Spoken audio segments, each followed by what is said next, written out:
Entre tantas histórias de cangaço, narradas ao longo dos anos, podemos destacar algumas bizarrices, atrocidades e os mais perversos e inimagináveis crimes cometidos por cangaceiros que habitavam os sertões nordestinos. É, de fato, muito difícil destacar o mais impiedoso, malévolo dos cangaceiros. Porém, nós vamos destacar neste vídeo alguns deles. Claro, com uma devida responsabilidade de resgatar a memória das vítimas e seus descendentes. Vamos fazer a nossa viagem no tempo. Aos meados das décadas de 20 e 30.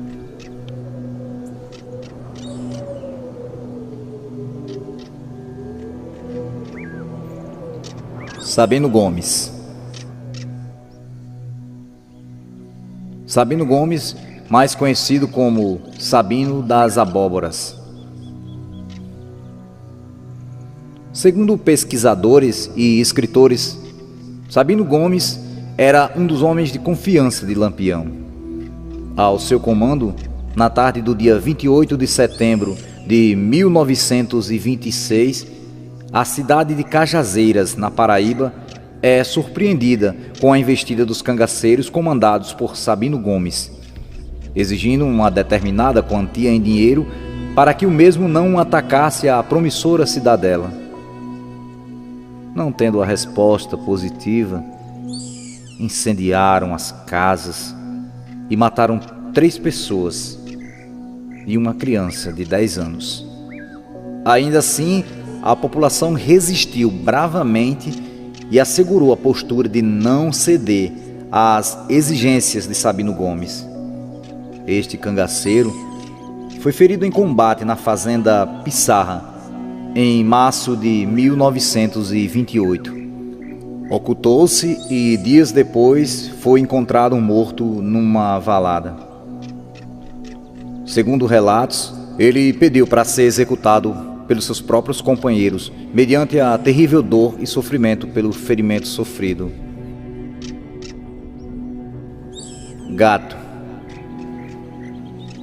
Segundo historiadores e relatos de quem viveu a época, Santílio Barros, o cangaceiro Gato, fora um dos criminosos mais perversos da história do cangaço.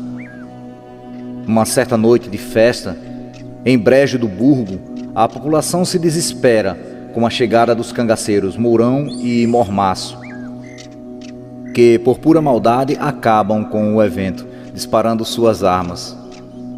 O que eles não sabiam era que Lampião não concordara com o comportamento impróprio e dispensável.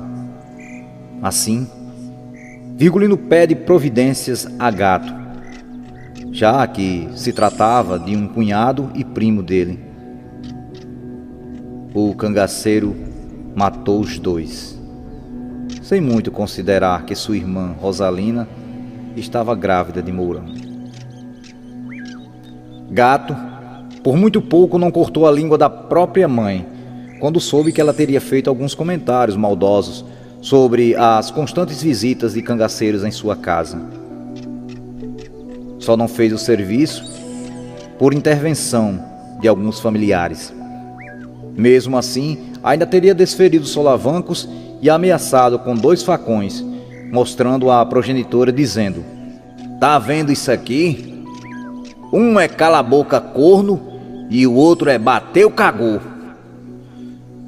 Ainda em outro momento, o cangaceiro Gato matou 7 pessoas da mesma família numa só emboscada, alegando que esses acusavam Lampião de ter roubado alguns bodes e cabras, como se justificasse tamanho horror.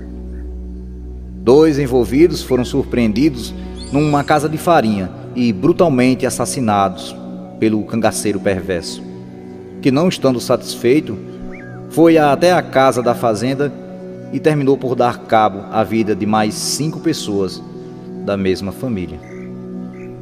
No dia 29 de outubro de 1936, Gato invade a cidade de Piranhas ensandecido, matando todos que encontrava pela frente, com a justificativa de que a sua comparsa Inacinha se encontrava presa naquela cidade e que, segundo relatos da época, ela não estava.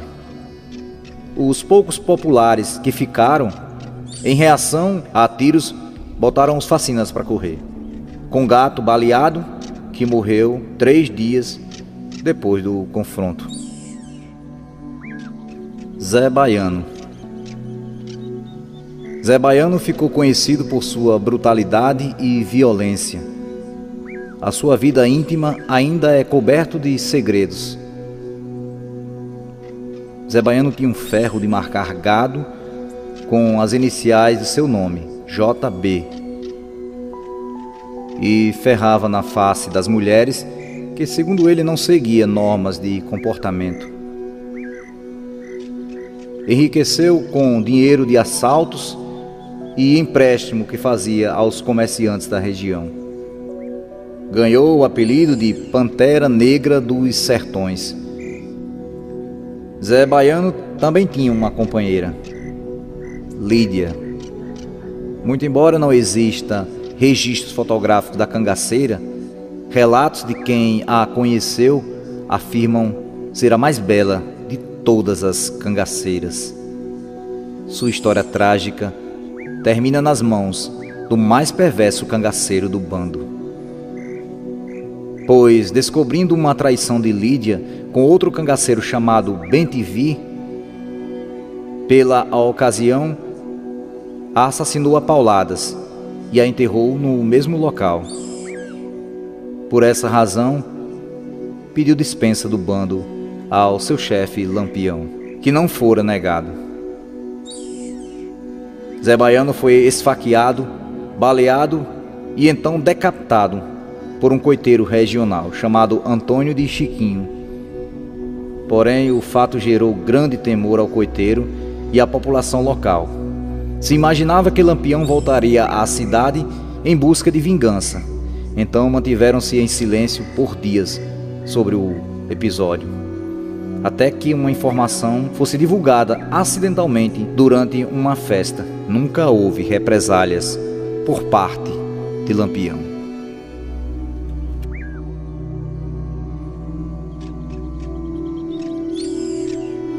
Curisco, o Diabo Louro.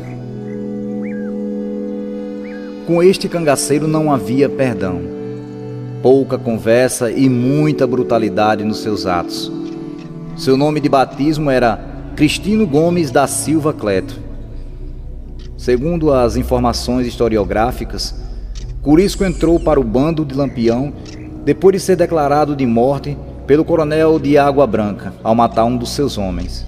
Entre os crimes mais chocantes de Curisco, além do rapto de Dadá, que mais tarde viria a ser a sua companheira inseparável, na ocasião, segundo a própria Dadá, ele a abusou, causando-lhe forte hemorragia, quase levando-a à morte. A história conta que Dadá o acompanhou até a sua última hora de vida.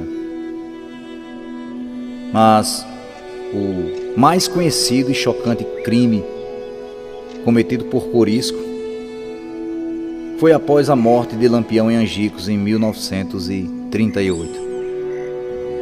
Curisco descobriu com Joca Bernardo, seu coiteiro, o local da fazenda de um antigo aliado, José Ventura Domingos, e lá matou e degolou o fazendeiro e sua esposa.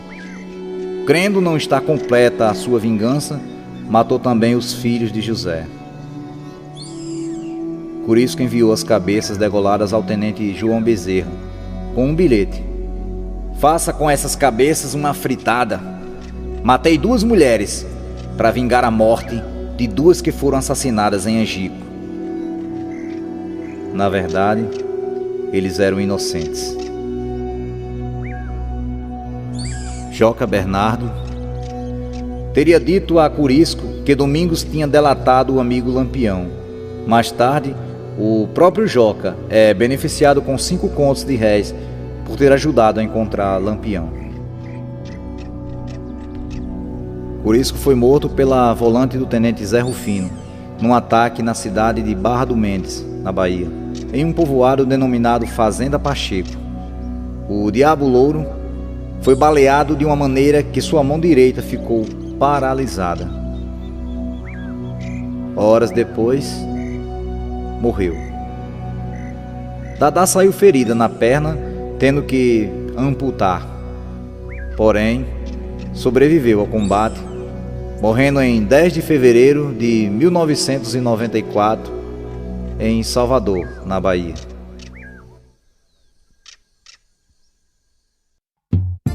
Se você gostou do nosso vídeo, dê o seu like, se inscreva no nosso canal, ative o sininho para saber quando postarmos outros vídeos. Muito obrigado e bons estudos!